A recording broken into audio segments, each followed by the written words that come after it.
Assalamualaikum warahmatullahi wabarakatuh. Selamat pagi anak-anakku semuanya, khususnya kelas 8. Alhamdulillah kita dapat ketemu kembali di pelajaran bahasa Indonesia. Kali ini kita akan membahas yaitu mengenai berbahasa secara persuasif, yaitu lanjutan materi yang sebelumnya. Yang C yaitu menelaah struktur dan kaidah kebahasaan teks persuasif, dan D menulis teks persuasif. Sebelum kita lanjut ke materi, alangkah baiknya kita membaca basmalah bersama-sama. Semoga dalam pertemuan kali ini kita diberikan kemudahan, kelancaran, serta kemanfaatan. Bismillahirrahmanirrahim. Langsung saja. Menelaah struktur dan kaidah kebahasaan teks persuasif. Sebelum kita membahas mengenai struktur teks persuasif, kita harus mengetahui teks persuasif itu apa. Teks yang berisi sebuah himbauan atau ajakan atau saran agar orang lain mengikuti apa yang diinginkan penulis. Jadi teks persuasif ini teks yang membujuk, bersifat membujuk, mengajak. Struktur teks persuasif di antaranya yang pertama yaitu pengenalan isu, rangkaian argumen, pernyataan ajakan, penegasan kembali. Sekali lagi Bapak ulangi. Yang pertama yaitu struktur teks persuasif yaitu pengenalan isu, rangkaian argumen, pernyataan ajakan, dan penegasan kembali. Selanjutnya itu yang akan kita bahas. Yang pertama, pengenalan isu. Pengenalan isu ini berisi pengantar atau penyampaian tentang masalah dalam suatu tulisan atau dalam suatu teks yang diucapkan atau berupa lesan. Sedangkan rangkuman argumen berisi sejumlah opini pengarang atau penulis tentang isu yang dikemukakan pada bagian sebelumnya. Yang selanjutnya yaitu pernyataan ajakan. Pernyataan ajakan ini berisi inti dalam sebuah teks persuasif yang dinyatakan dorongan kepada pembaca atau pendengar untuk melakukan sesuatu. Dan yang terakhir, penegasan kembali berisi ungkapan-ungkapan seperti kata demikian, dengan demikianlah, atau oleh karena itulah, dan lain sebagainya ya. Keempat ini merupakan struktur teks persuasif. Selanjutnya yaitu kaidah kebahasaan teks persuasif. Yang pertama, kata teknis atau peristilahan. Kata teknis atau peristilahan gabungan kata yang cermat menggunakan makna konsep, proses, keadaan, atau sifat khas dalam bidang tertentu. Yang selanjutnya itu yang B, menggunakan konjungsi. Konjungsi ini kata penghubung. Fungsinya yaitu menghubungkan antar klausa, antar kalimat, dan antar paragraf. Kata penghubung antar klausa biasanya terletak di tengah-tengah kalimat. Adapun kata penghubung antar kalimat biasanya terletak di awal kalimat setelah tanda titik, tanda tanya, dan tanda seru. Dan kata penghubung antar paragraf biasanya terletak di awal paragraf. Menggunakan kata kerja. Semua kata yang menyatakan perbuatan atau kegiatan termasuk kata kerja. Secara sederhana, kata kerja ini dapat dipahami sebagai kata yang mengandung makna untuk melakukan suatu perbuatan.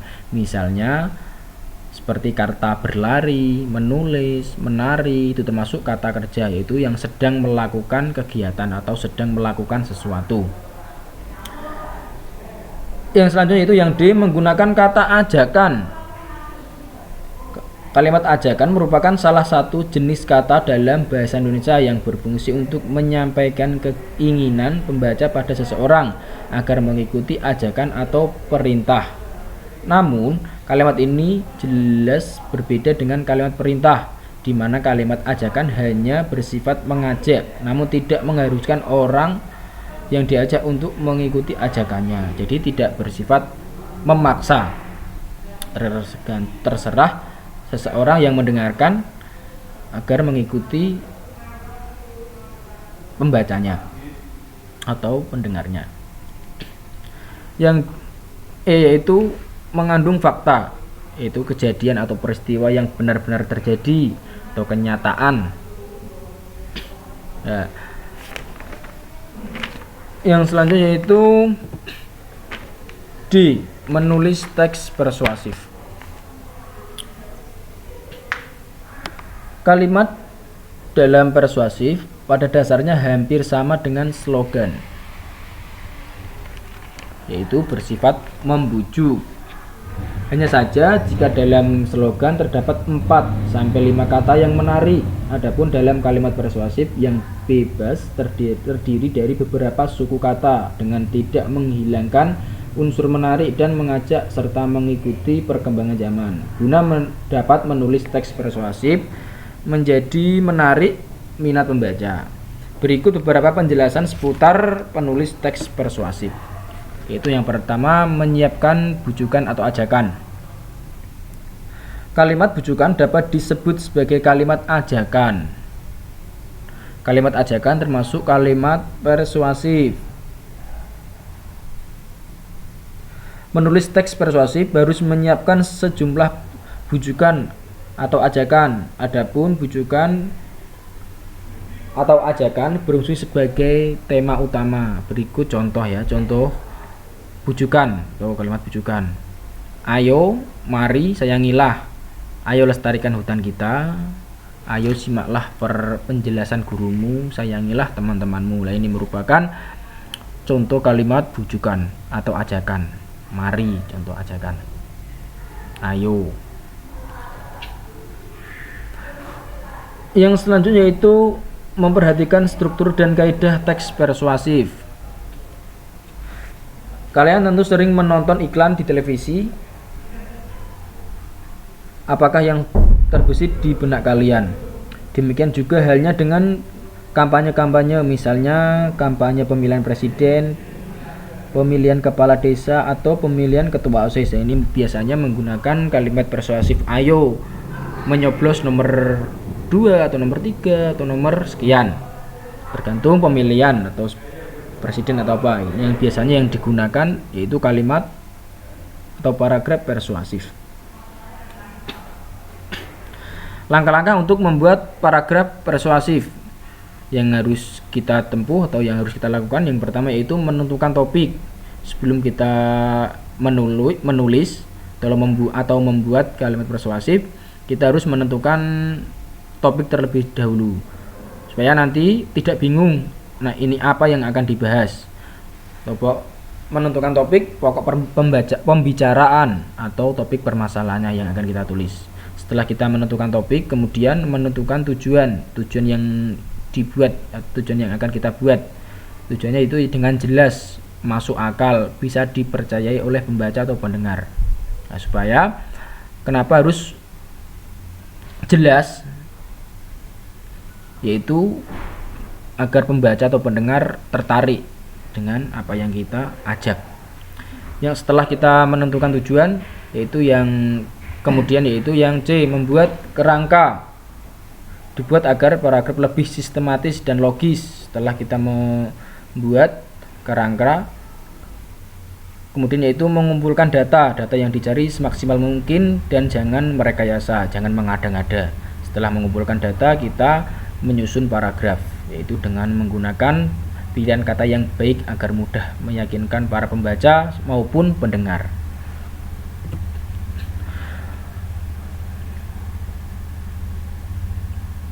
Setelah kita mempelajari mengenai teks persuasif, di pertemuan kali ini Bapak kasih soal, yaitu latihan soal buka LKS halaman 25 sampai 26, yaitu uji kompetensi 2 pilihan ganda ya. Kerjakan nomor 1 sampai nomor 10, nanti dikerjakan. Link jawaban ada di bawah video ini, yaitu terletak di Google Form.